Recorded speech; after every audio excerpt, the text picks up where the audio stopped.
I don't think it's necessarily a strong person. I don't think it's necessarily a talented person. I think a champion is a selfless person. Someone who is concerned about their impact in this world more than they are about themselves or what they can get out of life. It's so important nowadays for young people to have clear role models who are taking them in the right direction. You know, we look at television, we see on the news, you know, this athlete getting in trouble for that, this one making that bad decision, and you see so many issues, and we all shake our heads. And after a while, you get tired of just shaking your head and saying that's a shame, and you start to get convicted and say, well, why aren't I doing something about it? And the challenge there is, it's hard to change a 21-year-old's mind who's got $1 million in the bank. So the reality is, if you want to positively affect sports and the way that sports affects the rest of the world, you have to reach out to that generation that's coming into that. And you've got to teach them now, what is a champion in life? What is a winner? It's not just what's happening on the court. Where am I taking it? What am I doing with it? You know, what am I looking for in life that's fulfilling? And when you start to get them to ask that question to themselves, but then you've really got something. Well, originally we started with just trying to get some athletes around the area from different sports, the top athletes, and we started with leadership classes at the Cooper Center, which were really good, but what we felt was we wanted to impact more. The question was, how do we get more from this point? It was great to take those few through that class, but how do we reach the masses?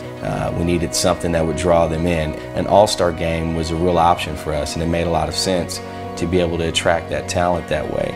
We knew that we needed to give the experience that a college athlete receives, but we needed to do it for high school athletes, which meant, you know, the travel arrangements and staying in the nice hotels and all the cool gear with the sweatsuits and the shoes and all those pieces, and then playing in front of the big crowds and all the excitement and the media. We knew we needed all that, and the question was, how are we going to pull it all off? The first thing that happens is we bring all the kids in. We offer them transportation, so we take away the excuse of my parents can't get me there. When they get there, there's just this huge cattle call, and so everybody's got their bags and they're sitting in the middle of the lobby at the hotel, and it's, you know, hello, you know, this is who we are, but now, you know, we're off to practice. So for me, it's just kind of like, here we go. It's a blur for them at first, but then I think once practice comes and the normalcy of, okay, I'm dribbling the basketball again, I've got some coach telling me like, hey, do this right, or like, you're better than that, and things get to be a little more regular for them. Between the end of one of the practices, we do a thing called BAM testing, where it's the same thing as the NBA Combine. They hold the Combine testing for the NBA, so it doesn't get any better than them. And our athletes go through 4 to 5 drills, from your standard just vertical jump tests to a lot of shuttle movements, and they get their results and times back, and they love it. They love every aspect of it. They love the basketball, they love the practices, the coaches we bring in. We'll have coaches that are among the highest winning coaches in the state. With these training skills that we're going through, we have data that can show them where they're at and where they might need to be better to reach the goals that they're set for themselves. Most of the girls are at a high level. Just trying to hone all that together and make them one as a group, because they're all-stars. You know, everybody was the best on their team. So that's what we're trying to teach the kids now, because you can have all the skills in the world, but if you don't have character, that's really not going to take you where you want to go. One of the ways that we invest in them, more so than other All-Star games or the tournaments or the camps, is that it's not just basketball. In all honesty, for us, the basketball piece is the smallest part. What we've learned is a lot of times no one has ever told the kids, hey, regardless of what you want, what you think, you are a role model. Last year I went into a meeting room and they had the kids in there and they were talking to them, and they were literally talking about character issues and they were talking about scenarios, and that just blew me away. I think one of my favorite lessons is probably our lesson on being a hero.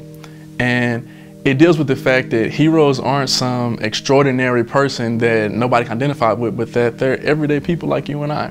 And typically after that lesson, we get a chance to go do a community service event. We do want our athletes to know, like, don't just strive to be a great athlete, be a great person. It's not just hearing it, but it's hearing it, doing it, and then getting used to that feeling of knowing that you don't need somebody to pat you on the back, but it's the right thing to do. We're a little different than other All-Star games. We take them to a banquet and we honor the kids. We honor their achievements, you know, whatever community activity they did, we kind of talk about that. Some of these kids, they don't get a chance for their parents to come see them receive some accolades. Now it becomes a big deal for their parents, and that's why it's big for us, this banquet.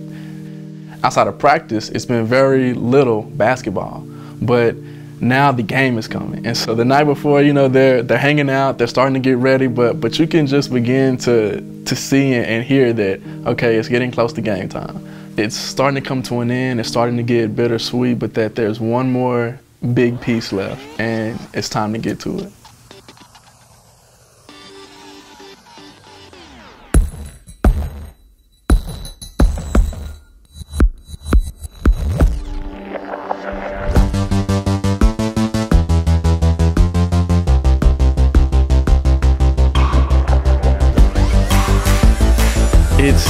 I think it really starts to dawn on him that, you know, it's a big deal. There's a couple hundred people there, and they're here for you. It's an eye-opening experience that some of them probably have never had before. Kids in Texas only get to play in 2 All-Star games. So for them to choose ours, that's one that's gone. And so for them to get to play, if they don't get signed, then chances of them playing after that aren't very good.